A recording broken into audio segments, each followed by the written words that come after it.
Hey everyone, welcome back to another Harkla YouTube video. We're so happy you're here. I'm Rachel. And I'm Jessica. We are the Certified Occupational Therapy Assistants with Harkla. And today we're going to talk about 5 common sensory challenges that you can see in the classroom, what they mean, and what you can do about it. So before we jump into talking about the classroom and sensory challenges you'll see in the classroom, we just want to let you know that we do have a previous video on primitive reflexes in the classroom and what you can see. So definitely pop over to that video. We will link it in the description for you and you can check that out. But going forward, a friendly reminder, we do have 8 sensory systems to be aware of. The 5 most common senses that everyone knows about are your sense of hearing, your auditory system, your visual system, which is your sense of sight, your sense of smell, which we call the olfactory system, your sense of taste, which is your gustatory system, and then your sense of touch, which is your tactile system. But we also have 3 hidden senses, and they are our favorite senses, really, because they're the most important. And that is your proprioceptive system, which is your sense of understanding where your body is in space and heavy work with your muscles, and then your vestibular system, which is your sense of movement. So anytime you have a head position change, that's your vestibular system. And then the last one is interoception, and that is understanding all of the internal processes that your body is going through and happening. So hunger, thirst, going to the bathroom, and even emotional regulation. So all of these 8 senses truly impact a child's ability to learn successfully in the classroom. So when something is awry, maybe the child is struggling with learning, struggling with focus, we need to take a step back and look at the sensory system.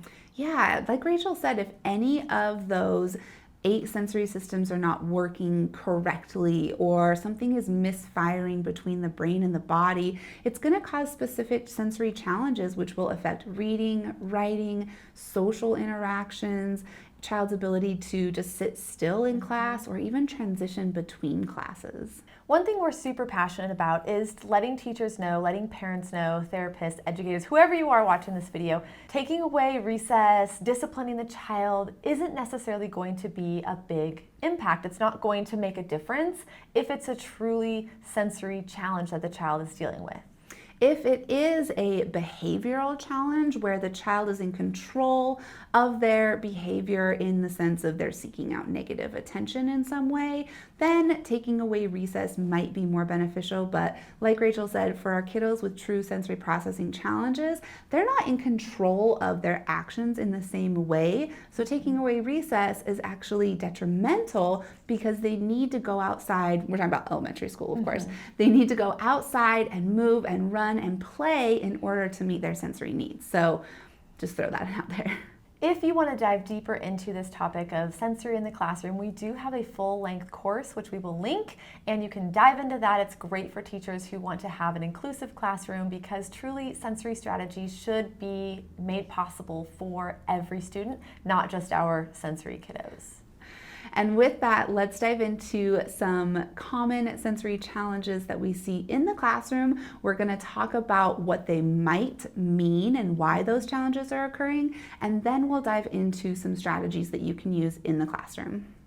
The first one you might see is a child struggling to copy from the board or tracking visually from their desk to the projector. They still use projectors? Sometimes. Whatever, the screen that you see in the classroom. The chalkboard? Yeah.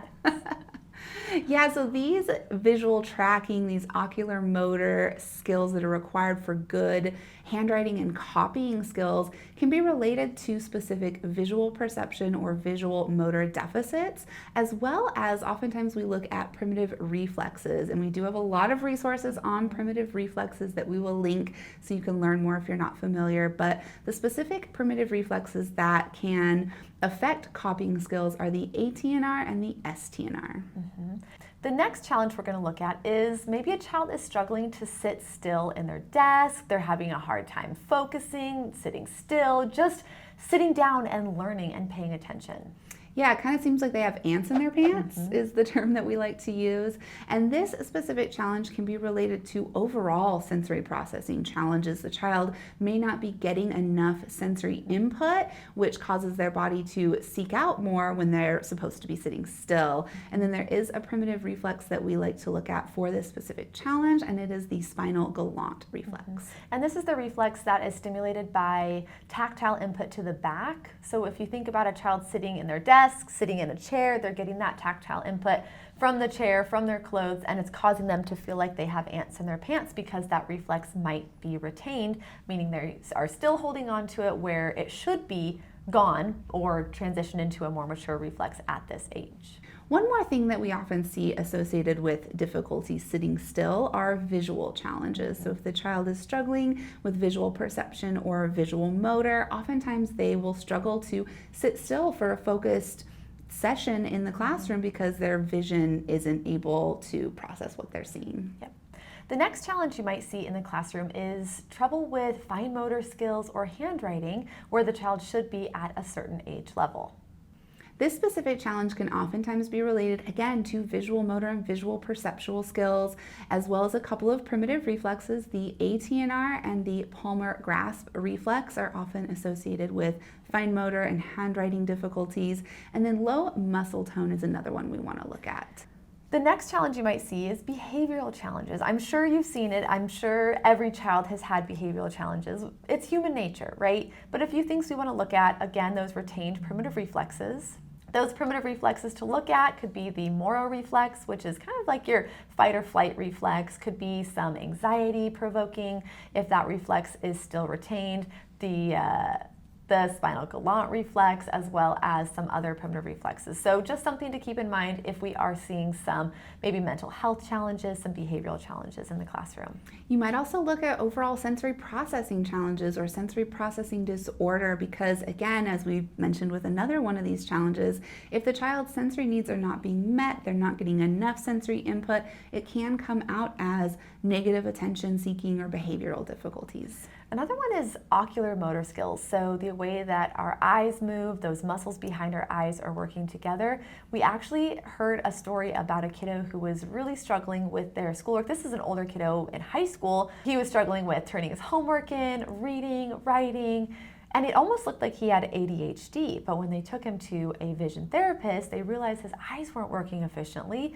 He did vision therapy, his ocular motor skills improved, and he was actually an A-B student, turning in his homework, reading, writing, doing everything efficiently. So always trying to find that underlying reason. And these behavioral challenges can also stem from poor self-confidence or poor support. So we always want to look at the environment and the child as a whole to understand kind of what they're going through to identify where these behaviors are coming from. And it can also be related to a diagnosis of ADD, ADHD, ASD, SPD, ODD. That was a lot of acronyms. All the Ds. But it could be related to that diagnosis. So keep that in mind. If a child does have a diagnosis, maybe they don't, but maybe they need a diagnosis or they need further testing. Definitely something to get some more help in. The last challenge you might see is following auditory instructions. This could be related to auditory processing disorder, auditory modulation challenges, or it could just be the child struggles with comprehending those auditory instructions in an appropriate sequence. It could also be related to some executive functioning challenges as well. Now, as we were going through that list of the 5 sensory challenges you might be seeing in the classroom, you might have noticed that a lot of them had the same underlying causes, right? And that's because it's all connected. You might see these challenges, you might see multiple of these challenges in one child because, again, if they're struggling with one thing, it's gonna affect everything. Mm-hmm. So now that you maybe have identified some of these challenges in certain students, we are going to talk about some specific strategies that you can try incorporating. Now, just remember, it's easier to incorporate these strategies with your entire classroom rather than just a few or just a handful of students. So we're going to try to teach you ways to modify activities as well as incorporate warm-up activities and fun strategies that you can do with the whole classroom because honestly, everyone can benefit. The first challenge that we talked about was copying from the board. So a couple of things you can do for a child who is struggling specifically with this is first move that child closer to whatever it is that they're copying, whether it's the board or the projector. Move them closer so their eyes don't have to work as much. You can also provide a written copy of whatever they need to be copying on their desk with them so that it's right there next to their writing paper, their copying paper, and their eyes don't have to travel as far. Do you think writing paper is fun? Writing paper, yeah, I love it. I love it. Everyone needs some writing paper. So the next thing that you can do is work on those underlying ocular motor skills as a warm-up with the entire class. So we're going to share just a couple of, demonstration videos so you can see what it looks like and how to do it. But really it's easy for the child to just hold up their hands and actually know, looking between their fingers in different positions. It's a great way to strengthen those ocular motor muscles. We're not actually working on, vision therapy tactics. We're just strengthening those eyes, and it's a great way to do before copying tasks, just as a brain break throughout the day. Even though it's not necessarily a brain break, it's a little bit harder, but it's a reset button, and it's helpful for kiddos to try. The second challenge that we talked about was staying seated for focused tasks. What we love to do is get the entire class involved in a warm-up activity. So this is going to be maybe 5 minutes before the sit-down activity, the sit-down focused task. You spend 5 minutes warming up, right? So you're going to do some animal walks or some wall push-ups. Maybe you're going to do a yoga flow sequence, but do something that the entire class can participate in if they want to. Don't force them, of course. That provides them with some good sensory input to their entire body. Make sure you're incorporating some heavy work to the muscles because that will help their nervous system feel more calm. But incorporate the entire class with this so that they all get the sensory input they need before they sit down. The next one is to change the seating and provide adaptive seating options. So things like sitting on a therapy ball, turning the chair around so the back is in the front, laying on the ground, laying prone on their tummies, using a wiggle seat or a T-stool for them to sit on, and just making sure that you are rotating through so one child isn't just using the adaptive chair. The whole class gets an opportunity to try them, see what works, see what doesn't work, and that way everyone gets a little taste of adaptive seating. The third challenge that we talked about are fine motor challenges. One thing that we love to do is to provide students with a slant board. So if you're not familiar with this, it's really just what it sounds like, right? It's a writing surface that is slanted at an angle. And what this does is it provides great support for wrist alignment with their grasp. And you can use this with all of the students. You can use it with a couple of students that need it. If you don't have an actual slant board, you can use a 3-ring binder to create a slanted surface to write on. Another option here would be to chat with your school OT about adaptive writing strategies. In addition, you can work on some warm-up activities to really prep their hands, and just like you're prepping your eyes, we're talking about ocular motor skills, we're going to prep our hands for those writing tasks. Focus on upper body skills, upper body strengthening, like Jessica mentioned, animal walks, chair push-ups, wall push-ups, what is this one? The arm circles, lifting, doing some what are they called? Doing some burpees, really getting a lot of movement, but also getting that muscle activation for the upper body. Then you can work on like some finger push-ups, some sequential finger touching. You can work on a ton of different things, but warming up those fingers, warming up the eyes. I know it seems like a lot of work right now, like we're talking about, but it's really quick. It's really easy once you get in a routine with it. Yeah, and you can incorporate the entire class, a quick 5-minute warm-up activity with the whole body to get some sensory input, plus a couple of minutes of some upper body and hand warm-ups before a writing activity. The whole class does it. It's part of your routine, and then you can get to work. But also it's so important to teach the children why you're doing these exercises, why you're doing these sensory activities. Teach them about their sensory systems and that they need more input sometimes, they need less input other times.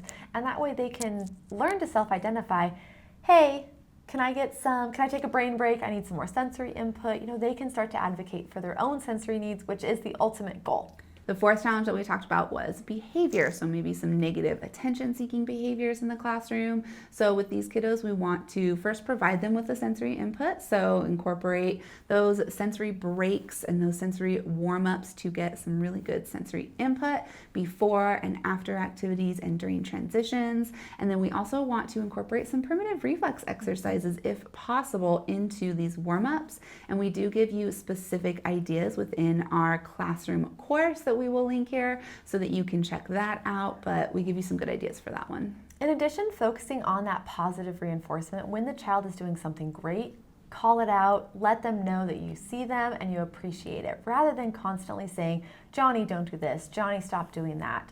Focus on what they're doing, bring attention to that positive action that they've decided to take, and then go from there.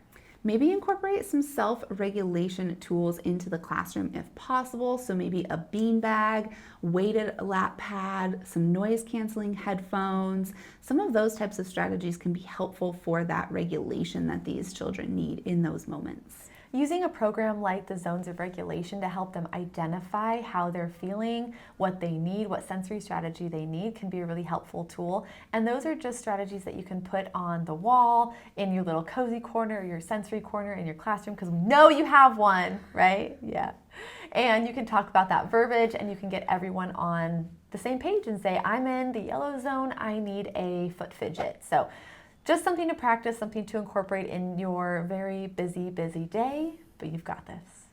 The last one that we're talking about is challenges following those auditory instructions. And the first strategy we have for that is to use a visual schedule, visual timers, or visual written instructions. If the child is struggling to follow multi-step auditory instructions, give it to them in a visual format so they can see it and follow it. In addition, add a journal to the child's routine where you send it home to the parent and the parent fills it out. That way you can have the open communication with the child's caregiver and you can talk about certain things that they're doing well, that they need to remember to do, and you can ask them to carry over things in that journal. Maybe chat with your school OT about having them come in and maybe screen the child for auditory processing disorder, or maybe the signs and symptoms of auditory processing disorder, because that will really affect the child's ability to follow those auditory instructions. A really simple strategy is tell the student that is struggling what they need to pay attention to. If you are giving them an instruction, say, hey, it's really important that you listen to this, catch their attention, and that way they can remember it, hopefully, and have them repeat it back to you. Instead of asking them if they understand, they'll probably say yes, but it probably went in one ear and out the other. So have them repeat it back to you, and if they can't, slow down, break it down, get down on their level, and make sure that they are able to repeat it back to you before they leave. You can also have a secret cue between specific students who are struggling with this. So maybe you have agreed upon ahead of time that the cue of you're going to tap them on the shoulder or you're going to raise your arm in the air. And that means that you're giving very important auditory instructions that that child really needs to focus on. So they see or feel or hear that secret cue from the teacher and they know, oh, I need to make sure I pay attention to this. My listening ears on. Yes. There are also a few modifications that you can do. Try to remove the time constraints on tests and then try to change up the way that you're giving tests. If you're doing a spelling test, maybe have the child unscramble the words instead of listening to the word that's being said. So everything's visual instead of having that auditory component instead.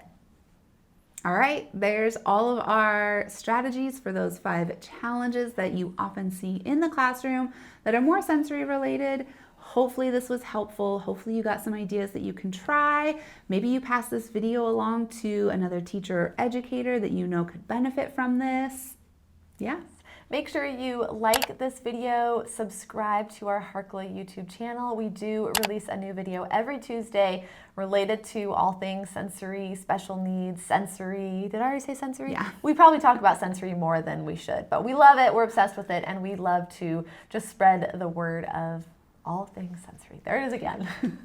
Make sure you're following us on Instagram. We are at Harkla_family, as well as at All Things Sensory Podcast. Surprise.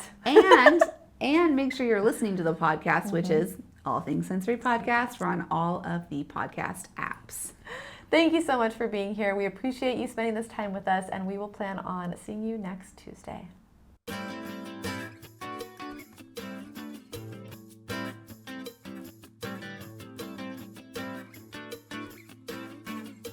What else am I thinking about? The fourth, nope.